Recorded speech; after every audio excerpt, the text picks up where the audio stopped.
السلام عليكم ورحمة الله وبركاته. وعليكم السلام ورحمة الله وبركاته. Hayyee adeeroo keenya isin mana hidhaa makkaarraa irra deddeebi'uun natti bilbilaa turtanii sagalee keessan namni hedduun ni dhaga'a. Garuu namoonni hedduun irra deddeebi'uun bilbilaan haasofsiisaa turani. Furmaanni maali jettanii har'a garuu ijoollee mana hidhaa jiru keessaa irra deddeebi'uun naaf bilbilaa turani. Obboleewwan kiyya warroonni amantaa Islaamaas ta'ee Kiristaanaa amantaa kamiyyuu yoo taatan yaa warra aangoon isin hirka jiru yaa ambaasii biyya mamlakatul arabiyyat suudiyaa keessa jirtanu rakkoon kun booda nama fedhe irra dhufa rakkoo kana jaallatanii ofirran keenye ijoolleen makkaa keessa jiran yoo garii mukayyafa bakka hundaan itti bananii qorraan onneen jaraa hol'ata seenaa qorri mana hidhaa balaaxaa keessa ciisu boodarran isinii hima deebi'uun immoo yoo garii mukayyafarraa cufanii namni 360 maal wal nyaatee tiyyi achitti akka jahannama ruxub jechuun akka owwaniiti ni baqani jechuudha yoo garii mukayyafa itti bananii akkas godhanii yaa obboleewwan kiyya dubbiin kun dubbii hamtuudha namni 360 kun yoo dhume nama 300 meeqanaan jedhanii mee amma ijoolleen gara bilbilaatiin na dubbisanii jiranii yeroo hedduu bilbila irratti haasee tan cufaa waan hin godhu dhabee ani fala dhabeetan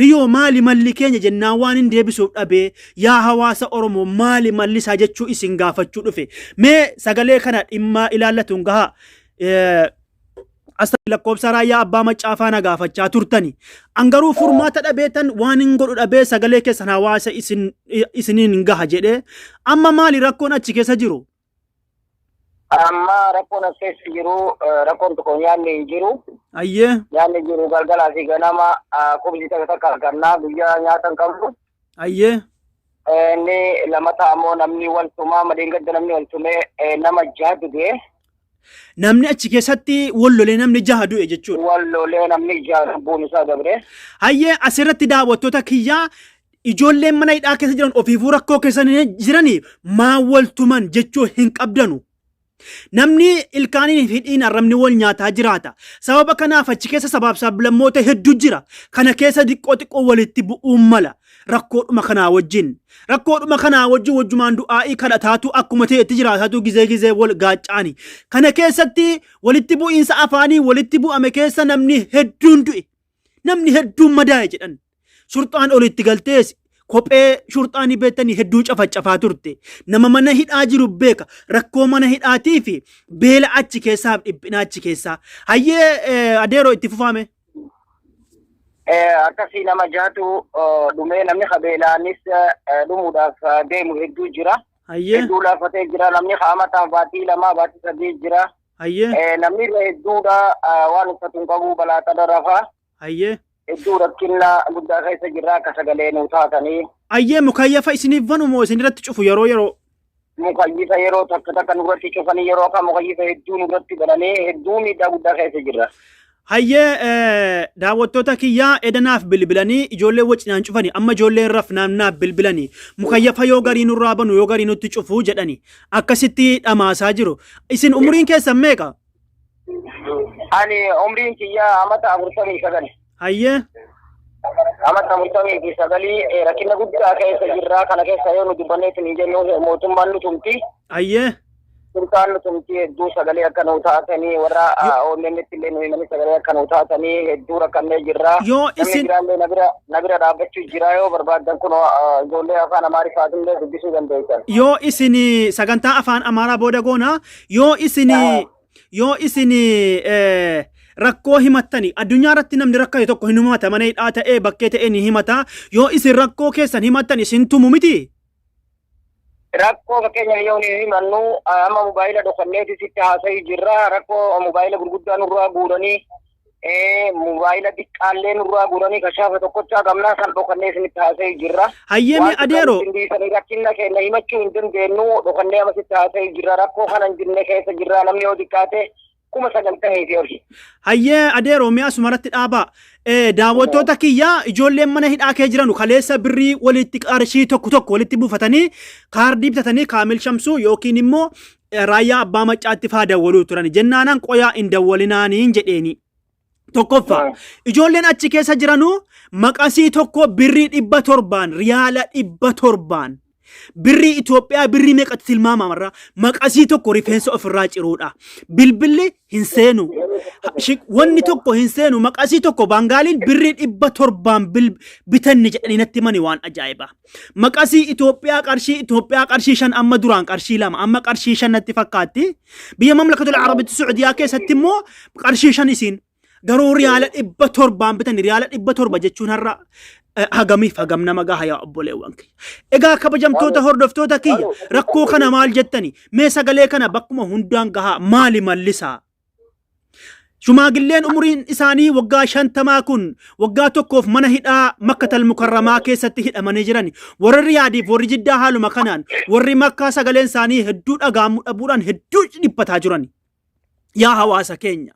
Yaa hawaasa keenya yaa mootummaa Itoophiyaa dhimmi kun dhimma siyaasaatiin waliin laallatu dhimmi kun utuu biyya keessatti hidhamanii hidhaan akka qaba hidhaan akkaa fi bakka qaba yoo ciisicha firaasha argatanii waggaa 2 itti murteeffame waggaa 2 hidhamtan jedhanii waggaa 2 sana akkuma ifee dhi'uun irraa qannasaa deema kun murtiin qabu firaashan qabanu nyaatan qabanu mirgan qabanu himachuun danda'anu bishaanin qabanu mukayyamnin jiru waan fixani garuu lammiin ijoollee Mamlakatul Arabiyyatti Suudiyaa keessatti hidhamteertu nama 100 oli gimmaasha nama Itoophiyaa jechuudha.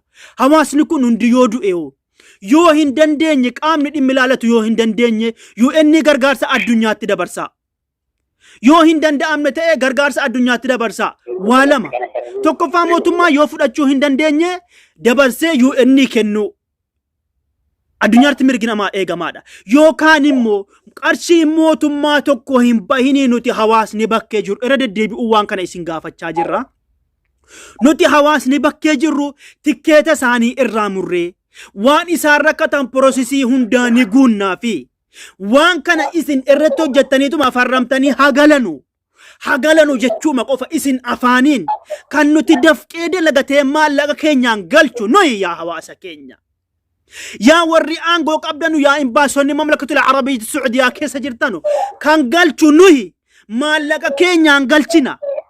Nutu dalagate nutu dafqee fide maallaqa keenyaan galchina isin qalamuma qofaan xaaftanii firmaatti farramtanii akka galanu jechuu biyya alaa fi keessaa warra biyyaatiif warri asii waliin haaftanii mootummaa Suudiitiin haasofnaan galchuudhuma qofa. Maallaqa xiyyaaraa akkuma naggaadeen maallaqa xiyyaara kaffalatee olii gadi deemaaru kunis maallaqa tokko isiniif galii yoo tikkeettiin duraan 1,000 kutama ta'e sababa ijoolleen mana hidhaa kee jirtu 500 kutaa birrii 500 irraa adaa yoo 500 ta'e birrii 2,000 godhaa irra dabaladhaati. Piroosesii hunda guutama. Hawaasni addunyaa keessa jiru Itoophiyaan sabab sablammii 83tu hidhamee jira. Sabab sablammoota Itoophiyaa hedduutu hidhamee jira. Kan irratti hawaasni nam tokko mataan nam tokko riyaala 2,000 miti yoo 3,000 ta'e ni galchina hin galani. Garuu miskiinota hedduun miidhamaa jira. Shumaagilleen faa mee maal beekani maal danda'ani mee shumaagilleen ofiifuu umuriin isaanii kute argaa jirtani sooshaal miidiyaa irrattis. Isaan ofiifuu dandeettiin qabanu ilmoo ofii guddifachuuf qolannaa rakkinaatiif jecha dhufani dalagadheetanii of fooyyessa jedhanii. Yaa hawaasa keenya maal jettu ani malan dhabe. Dabalata kana mee live guyyaa boodaa irratti nan seenaa sagantaa ijoolleenis afaan Amaaraatiin himanna jedhani. Amma garuu afaan Amaaraatiin gara duddubbaa irratti yoo makne wal makata namni agahuu hin danda'u.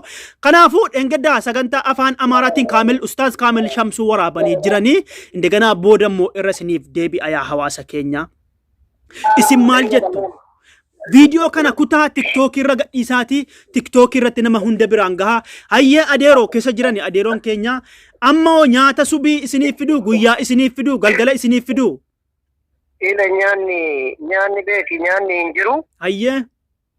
Nyaanni ganama kubzii takka namaaf fidanii. Hayyee. Kubzii takkitti. Sanuu gaafa garii nama takka nama lamaaf walitti fidanii addaan muratanii. Hayyee. Shuroo adasa wajjin edama adasa wajjin kana nyaatanii isa dhiitamaa qaba lamaati gaa miidhamaa jiru dubartiidha namni sagalee hin taaneef haadha daa'imaatu jira ta ulfaattu jira. Hayyee nama yoo mee asirratti gaafiin qaba adeero haga owwanaatti daa'imniniif dubartoonni hidhamanii jiranii Makkatal Mukarramaa keessatti daa'imni fi dubartoonni hisaabaan qabu mana itti cabsanii dubartii ulfaa da'umsa guyyaa keessa jirtu san qabamtee mana hidhaa jirtu hisaabaan qabdu. Sabaatii 7 amma mana hidhaa keessa jirtu jira. Dubartiin haati daa'imaati. Ilmoo isii irraa dhukkubu jira. Mana hidhaatti ta'e irraa duute jira. Kana keessa ammoo dubartillee akkuma keenyatti dararanii nyaanni hin jiru. Daa'immanii waan gahaa kennaa hin jiranii.